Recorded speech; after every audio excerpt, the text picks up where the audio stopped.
नमस्कार. स्वागत आहे तुमचं आपल्या चॅनलवर. आज आपण घरीच खूप सोप्या पद्धतीने पारंपरिक साखरमाळ कशी बनवायची ते पाहणार आहोत. ही माळ खास करून पूजा, सण किंवा सजावटीसाठी वापरले जाते. मग चला सुरुवात करूया. तर सर्वप्रथम आपल्याला येथे आप्पे पात्र जे त्याला तूप लावून घ्यायचं आहे. साखरमाळ बनवताना जर आप्पे पात्र नसेल तरीही चालते. त्याऐवजी काही पर्याय तुम्ही वापरू शकता, जसे फ्लॅट पॅन किंवा प्लेट्स किंवा इडली पात्र.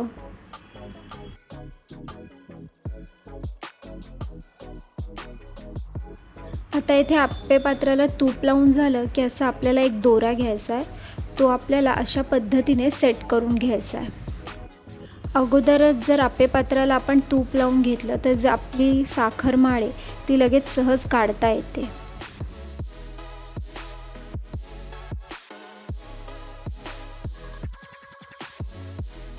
तर अशा पद्धतीने तुम्ही पाहू शकता की आपला दोरासुद्धा इथे सेट करून झालेला आहे.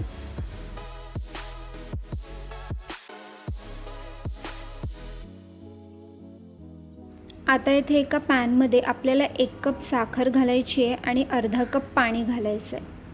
1 कप साखरेसाठी आपल्याला अर्धा कप पाणी असं प्रमाण आपल्याला इथे ठेवायचं आहे. खूप पाणी टाकलं तर मिश्रण पातळ होईल आणि माळ घट्ट बसणार नाही.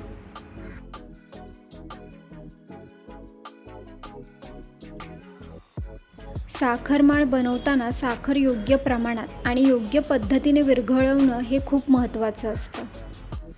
आपल्याला येथे साखर पूर्ण विरघळेपर्यंत हे मिश्रण ढवळत राहायचं आहे, खडे राहून द्यायचे नाही आहेत.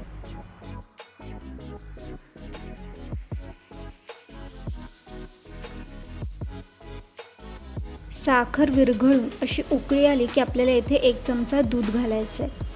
खूप जास्त दूध टाकू नका, नाहीतर पाक खराब होऊ शकतो. दूध टाकल्याने साखर जी आपली ती खराब होत नाही, उलट पाक स्वच्छ आणि चांगला होतो.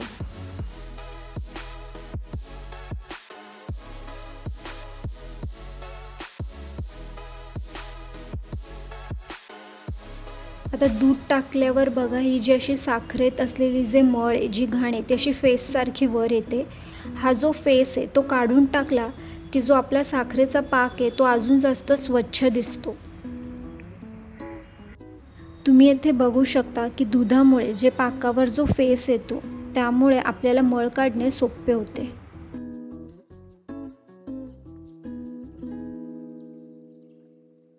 दूध घातल्यावर सुद्धा आपल्याला हे मिश्रण हलक्या हाताने काही वेळ ढवळायचं आहे. जास्त वेळ ढवळू नका, नाहीतर जी पाकाची कन्सिस्टन्सी आहे ती बदलू शकते.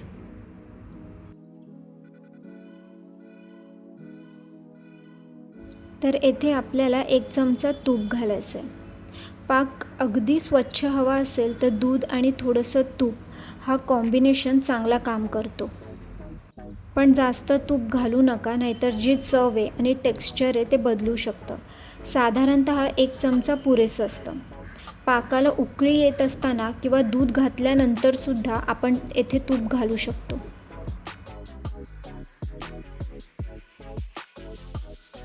आता मेन पॉईंट म्हणजे साखरमाळ बनवताना पाक तयार झाला आहे की नाही हे कसं आपण बघणार.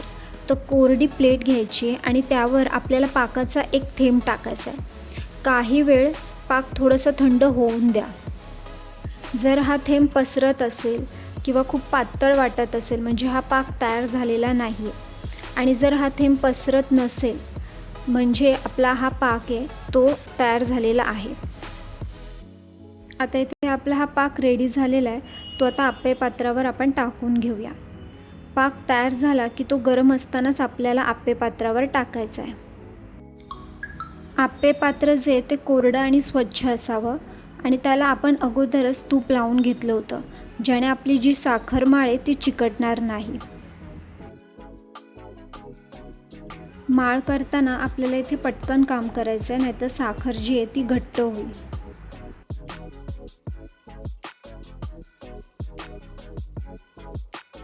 तर आता आपला हा जो पाक आहे तो इथे आप्पे पात्रावर आपला हा टाकून झालेला आहे. आता ही माळ आपल्याला पूर्णपणे सुकून द्यायची आहे. तर अशा रीतीने आपली साखरमाळ तयार आहे. ही माळ तुम्ही पूजा, सण किंवा सजावटीसाठी वापरू शकता. तुम्हाला ही व्हिडिओ कशी वाटली ती कमेंट करून नक्की कळवा.